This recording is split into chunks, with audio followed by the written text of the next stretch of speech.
The manner and method with which you practice can be even more important than the amount of time you spend on the activity. For instance, in the last video I presented the most important gesture in Mozart's Bassoon Concerto, the appoggiatura. The approach to the appoggiatura, the lean in of the appoggiatura ornament, and the departure from or even the resolution of the phrase all need to be practiced. The best way to perform musically is to practice playing musically at every moment. Don't view technique and musicality as separate components. Rather, seek to integrate them at all times. Start by practicing just a few notes in each musical gesture. Here the example is from the retardation in the third movement. Then add a few notes before the gesture, making sure that these added notes are appropriate to the phrasing. Then add a few more notes.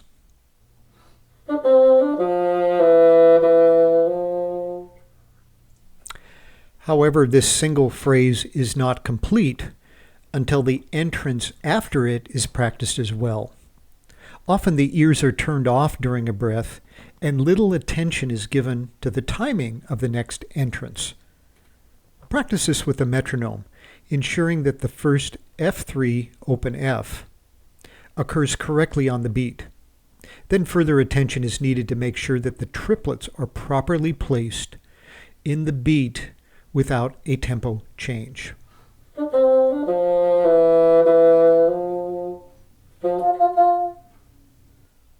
Paying close attention to details such as these throughout the concerto will greatly aid the final performance.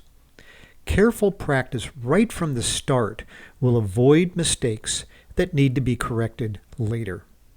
Now, let's turn our attention to a few difficult passages in the first movement.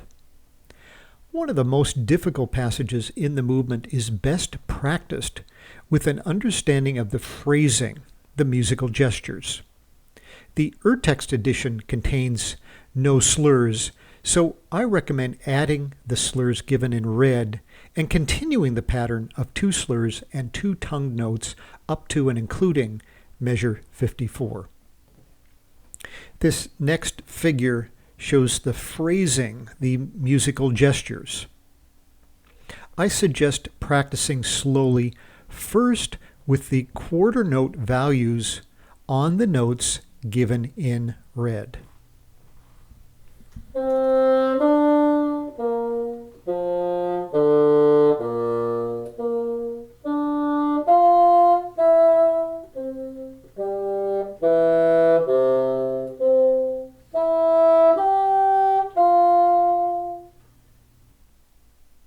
Notice that the notes in red are all the main notes of the phrases.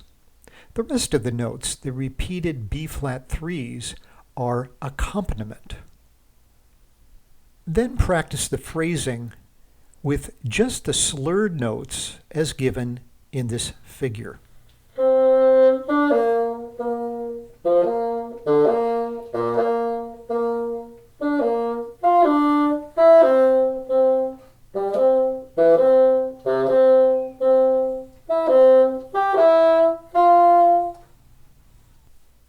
When you practice the passage as written, emphasize only the 16th notes on the beat. The B-flat 3/16ths that do not occur on the beats must be played more lightly than the main notes. One way to do that is to lengthen the 16th notes on the beat slightly. This provides more stress on the notes.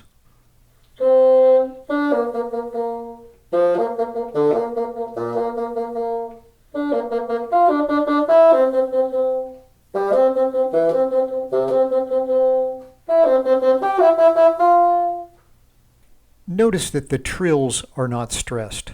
Mozart doesn't give them accents. This is often a mistake made by performers. Just because a note has a trill does not mean it should be more prominent than the musical phrasing requires.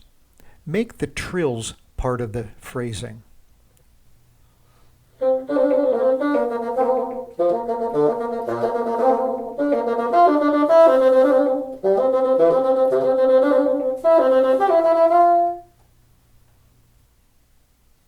I do not add Nachschlagen or terminations to the trills in this passage, except as printed in the music. Please see Video 5, BDP 216, for a discussion of the trills in the first movement.